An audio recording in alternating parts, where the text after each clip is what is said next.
Hey everybody, good afternoon or good morning, wherever you may be. My name is Bill Leys. I'm with William Leys Waterproofing Consultants, and we're bringing you another quick video to discuss deck waterproofing today. Specifically, actually, drainage of decks concerning balconies that are enclosed by four walls that do not have a drip edge where water can just run off freely.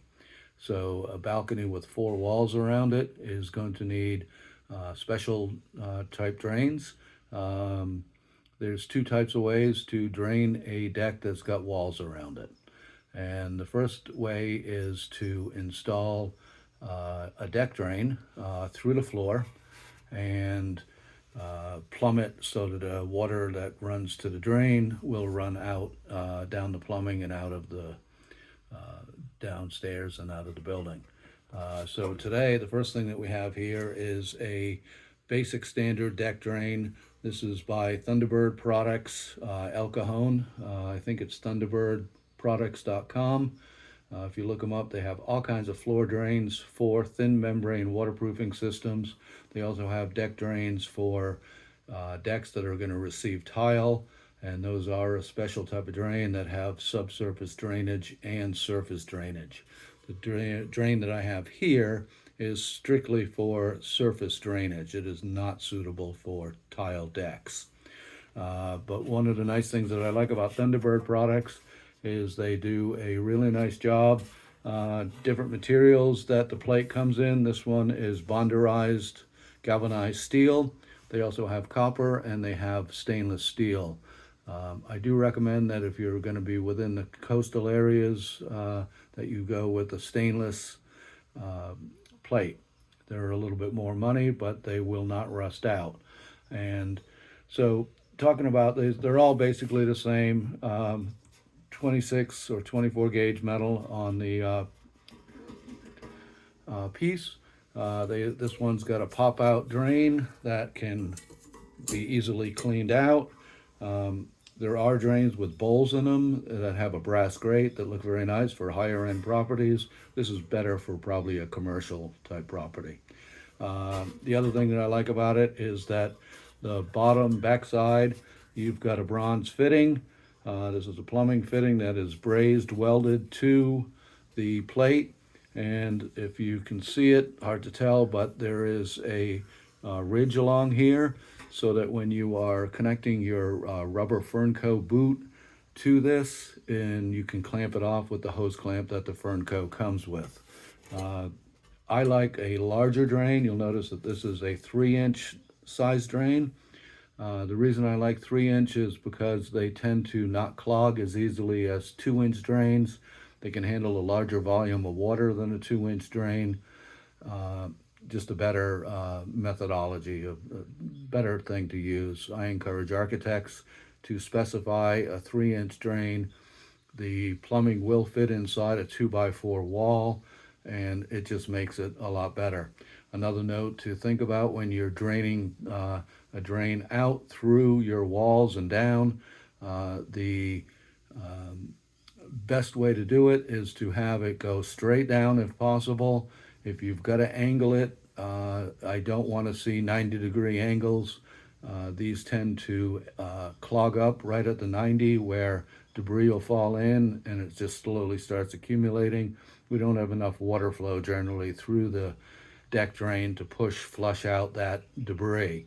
So if you've got to use a 90 in there, whoever has got that needs to know that they're going to need to occasionally put a hose in there and give it a really good flush to move debris that is going to be in the lateral run.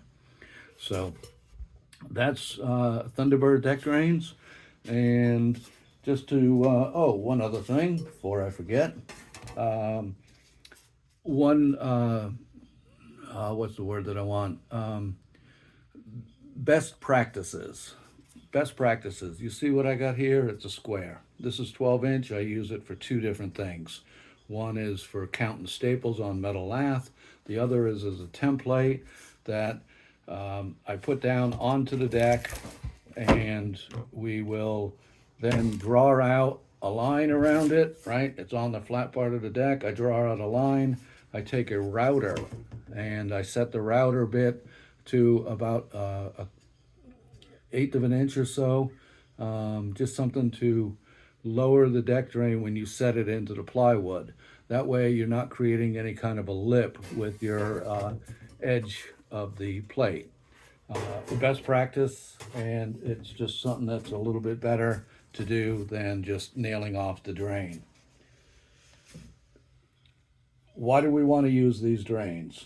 Because they are designed and approved by manufacturers to be used on their thin set waterproofing systems, whether it's a liquid coating or a cementitious coating.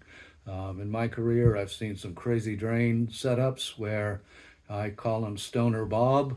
Billy Bob comes out and says, yeah, I can put in the drain, don't worry about it. I'll go down to Home Depot or something and I'll get you this drain. And this looked okay, but one of the problems that we noticed with it when we put a flashlight down into the hole was that it has only a 1 inch or half inch pipe coming out of it. It's too small. The drains, the customer was complaining that the drains were clogging up and they had to flush them constantly.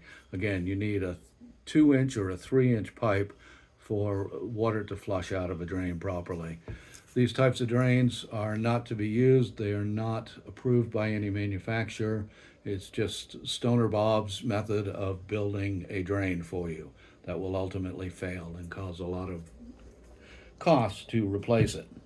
Another one real quick is this, some genius decided to put copper 3/4 inch at least he used up through a liquid waterproofing membrane, but you notice on the top that this has got a lip around it. So water going to this drain is going to accumulate and have to rise up before it'll drain out of there. Customer was complaining that it was collecting water around the drain. One other thing to note on deck drains, very important to do, is depending on the location of your drains, which are generally going to be in the middle of the deck, you need a drain every 10 feet apart on average, sometimes even closer than that. But what you've got to do, if it's not already built into the framing, is you're going to have to build crickets into your waterproofing system to drain direct water from the wall to the drains, okay? And that can be multifaceted crickets where it's what we call reverse slope. Water is going to be draining to the drain and you're going to have to use a little geometry. I know that could hurt your brain a little bit, but you got to use some geometry to get the deck to drain properly.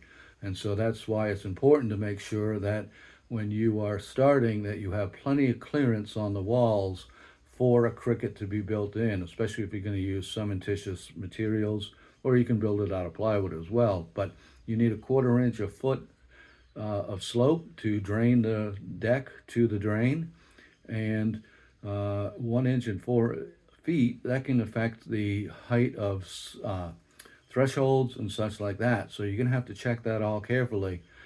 Make sure that you've got enough clearance. You don't want to screw yourself or another trade with having cementitious material coming up over the top of theirs and impacting that area. So got to be careful with that.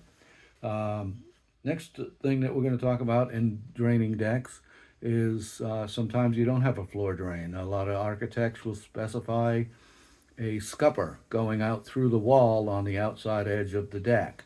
And a scupper is a perfectly acceptable method of draining the deck as well. I've got one here in my hand. This is a bonderized scupper, and you'll see that it's been welded here. It's got a coating on it to protect it. It is starting to rust a little bit. It's been outside in my outdoor area for a while, but probably 6 years, 7 years, and this is the only rust that's happening on it. That can be easily cleaned off, and you install this scupper through the wall. It's going to go outside of the wall, and this is going to mount right on the floor. Again, I like to have a router go around to take this and mark it out on the floor, take a router and route out 1/8 of an inch so it sits down into the area so that it's not creating a dam when you're putting the waterproofing in. One thing to note on this, you'll see this funky little contraption on the outside. This is what is called counterflashing. Counterflashing is something that we want to see on all scuppers, and I still see today where they're not using counterflashing on the exterior wall. But this plate, counterflashing, is going to slide over. It's going to slide over the scupper, and it is going to be integrated with the weather-resistant barrier, your building paper, right? So you're going to have building paper underneath here, coming down, lapping down over here, so that you have a weather shingle fashion waterproofing. These are very important to use to prevent water from traveling back into the wall where there's an opportunity, right? The scupper, water is going to be sitting on the scupper here. If there's any kind of tilt backwards at all, water is going to go running back into the wall. And this shield will stop that from happening. Another thing that's important on scuppers when you're putting them in is that the best waterproofing companies, best practices demands that you take a pair of tin snips, and in each corner you're going to clip the corner, and then Vice Grips has a clamp that's 4 inches, 3.5 or so. And you're going to take that clamp and you're going to snap it onto here, and you are going to bend this down to create a drip edge. If you don't create that drip edge by clipping this and bending it, water with molecular attraction will come out of the drain scupper and it will travel back to the wall. I see it happen. So this is important to create a capillary break where water will drip off outside and not travel back. Yeah, that's important. The other part of the puzzle is decks with 3 walls, 4 walls around them, need a secondary method to let water escape out of it, an emergency drain, so to speak, so that if a drain or a scupper gets clogged up with leaves and debris and it's raining really heavily, the deck doesn't fill up with water and the door become the low spot on the deck for water to get into the house. That's something that we definitely don't want to see. So what they have is what we call an overflow scupper. And if you notice, this is about 1.25 inches, 1.5 inches above the surface here. And this overflow scupper is going to go in near the primary scupper, and maybe you have 2 or 3 scuppers. You can either get a scupper floor drain that's got a plate going across it in the middle here that can act as a secondary drain without the need for a second scupper like this, or you can put in a second scupper. I prefer the second scupper rather than that plate in the middle of it. But again, it's secondary drainage in case your deck fills up with water, and it has a plate that goes over it as well, counter flashing. So that's just going to slide over there. You're going to tighten that into the wall, nail that off up on the top. Your building paper goes underneath, comes down, and you're going to caulk around these counter flash areas, and then you are going to clip the corners, and you are going to bend this down as well. In case water is draining out of the overflow, you want it to be running out of the deck, not running back towards the wall. So the only other thing that I wanted to talk to you about is the integration of L flashing with these. You are going to install your scupper first, and then you are going to take your L metal. Okay, in this case I've got 6x3, and we're going to have you install the L metal on the outside. It's going to get caulked with urethane caulk behind here. You're going to nail it off just like you do. Make sure you have backing around this so that you have something to nail your scupper to. That's very important that the carpenter put backing in wherever your scuppers are going. So before you get to a job, you want to make sure that there is backing for your scupper to be nailed off on. You put that flashing in, and then you're going to continue your flashing around the wall so that you can continue waterproofing the deck. So That, in a nutshell, is our discussion today about deck drains and scuppers. If you have any questions about your decks and your drainage and any issues that you have, feel free to reach out to us. Our number here is 805-801-2380. We serve from Paso Robles area, basically, all the way down to Orange County and out to Riverside and Palm Springs. We're happy to help you out with quality assurance observations. We can help you with your specifying your waterproofing systems, specifying how the deck drains are going to be installed, such like that. We work with architects, we work with builders, making sure that if a deck is getting put back together or it's being newly built, that it's built to the best ability of the waterproofing contractor and the framer. So if you have any questions, reach out and give us a call. Thanks so much.